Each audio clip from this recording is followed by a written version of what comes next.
លើកមុនមានអ្នកសួរខ្ញុំពីរបៀបដាក់លុយតាមទូ ATM អញ្ចឹងពេលចូលម្ដងភ្លាមយើងត្រូវរកម៉ាស៊ីនណាដែលគេដាក់ថាម៉ាស៊ីនដាក់ប្រាក់ដកប្រាក់អញ្ចឹងដំបូងគេឲ្យយើងរើភាសាអញ្ចឹងយើងយកភាសាខ្មែរមកដើម្បីស្រួលមើលបន្ទាប់មកគេឲ្យយើងរើយកប្រតិបត្តិការដោយប្រើកាតអញ្ចឹងយើងត្រូវយកក្រុមនេះគឺដាក់ប្រាក់តាម AC Dine Mobile ហើយយើងចុចលើហ្នឹងទៅវានឹងចេញឲ្យយើងដាក់លេខទូរស័ព្ទយើងចូលអញ្ចឹងកន្លែងនេះគឺយើងត្រូវដាក់លេខទូរស័ព្ទដែលយើងបានភ្ជាប់ជាមួយនឹង app AC Dine Mobile យើងបន្ទាប់មកវានឹងឲ្យយើងវាយលេខកូដហើយលេខកូដនេះក៏ជាលេខកូដរបស់ AC Dine Mobile យើងដែរហើយវានឹងចេញឲ្យយើងរើយកគណនីប្រាក់ដុល្លារហើយនិងប្រាក់រៀលអញ្ចឹងបើសិនជាខ្ញុំចង់ដាក់លុយដុល្លារចូលខ្ញុំចុចលើ USD នេះមកអញ្ចឹងពេលហ្នឹងម៉ាស៊ីននឹងប្រាប់ប្រភេទกระดาษប្រាក់ដែលយើងអាចដាក់ចូលបានគឺ10 20 50ហើយនិង100អញ្ចឹងឥឡូវលុយដែលខ្ញុំចង់ដាក់ចូលហ្នឹងគឺกระดาษ50អញ្ចឹងយើងចុចពីលើកន្លែងដាក់ប្រាក់ដុល្លារនេះមកម៉ាស៊ីននឹងបើកឲ្យយើងដាក់ប្រាក់ចូលហើយ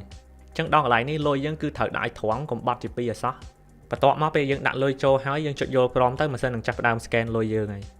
អញ្ចឹងឥឡូវម៉ាស៊ីន scan ហើយយើងមើលទឹកលុយយើងទៅបើសិនជាត្រូវយើងចុចយល់ព្រមមកអញ្ចឹងឥឡូវលុយខ្ញុំ50ត្រូវហើយយើងចុចយល់ព្រមទៅហើយលុយ50ហ្នឹងនឹងចូលក្នុងគណនីរបស់ mobile យើងហើយអញ្ចឹងពេលហ្នឹងយើងចង់ផ្ញើទៅបងប្អូនមិត្តភក្តិយើងក៏បានឬក៏ទិញអីវ៉ាន់ក៏បានដែរ